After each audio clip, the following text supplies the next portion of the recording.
Ayan. Ayan po. So, hello mga ka-TikTok. Ayan. So, meron naman po akong ituturo sa inyo. So, nag-iisip po ba kayo kung ano ang inyong gagamitin form of contraception?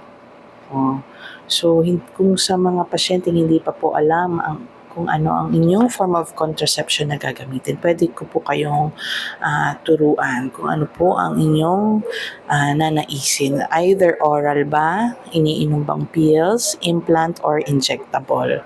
So, ano po ba ang pagkakaiba ng tatlong yon? Sa oral pills po, so syempre iniinom po siya, susundan nyo lang po yung araw na nakalagay sa banig. So usually start po yun ng day 1 ng regla.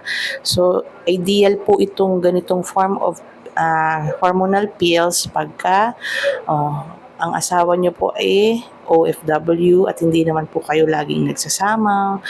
Diba? So pwede nyo po siyang i-discontinue agad once na nakaalis na si mister.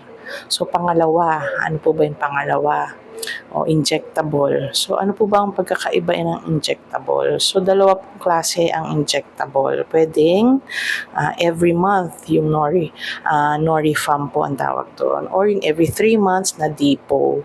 So pareho lang naman po sila ng effect. Usually naglalast po ang effect niyan for 9 months. So matagal po ang effect. Kaya minsan po, hindi agad-agad bumabalik ang inyong regla once na dinidiscontinue nyo. So, yung iba kasi na-alarm bakit di pa nagre-regla. So, yun po ang effect niya ha. So, matagal ang effect niya up to 9 months. Matagal din mag-resume ang inyong regla kahit na diniscontinue or tinigil nyo na. So, ang implant, yung pangatlo, implant po.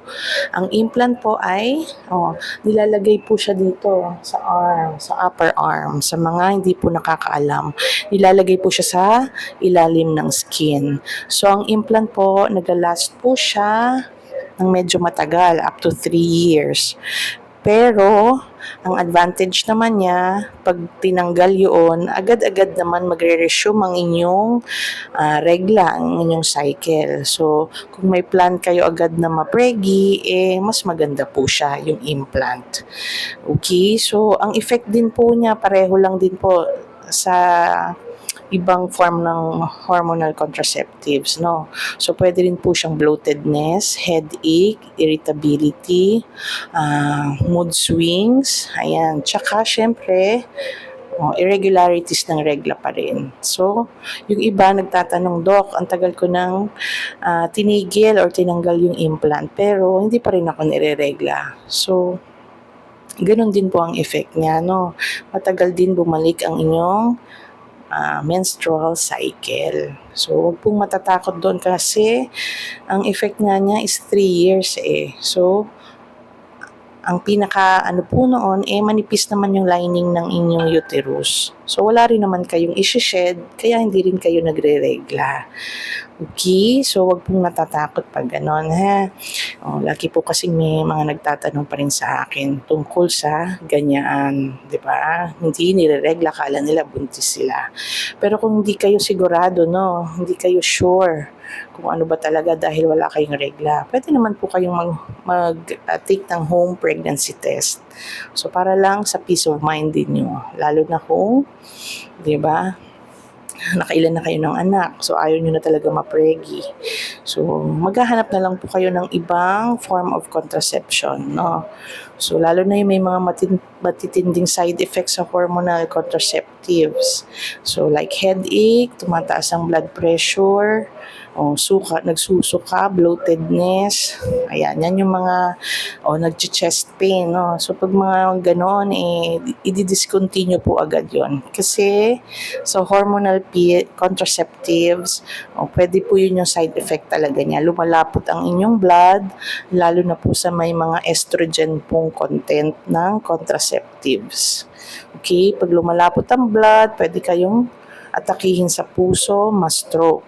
So, pag more than 35 years old, hindi na po advisable ang mga hormonal contraceptives. Okay? So, Oh, ano pa po? So, yung implant and injectable, ideally, binibigay po siya sa day 5 to day 7 ng inyong cycle ng regla.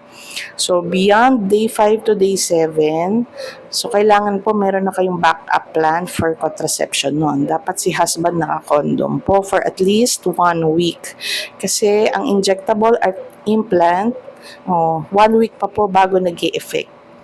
Okay? So, baka kasi magtaka kayo, bakit po kaka-inject ko lang naman po, bakit po na-preggy ako, nabuntis. So, baka nakabuo nung, di ba, nasa fertile period ka at wala kayong backup plan.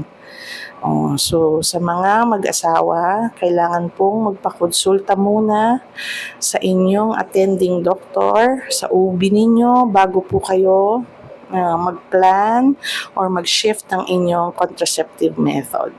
So, okay. So, marami po kasi siyang side effects. So, hindi po safe sa lahat ng babae na merong comorbids at more than 35 years old ang hormonal contraceptives. Okay, so sana natulungan ko po kayo at meron po kayong napulot sa akin today. Ayan, so until my next live, my next video, follow me. Kung nagustuhan niyo po itong video, you can follow, like, and share. Okay? Salamat po. Bye!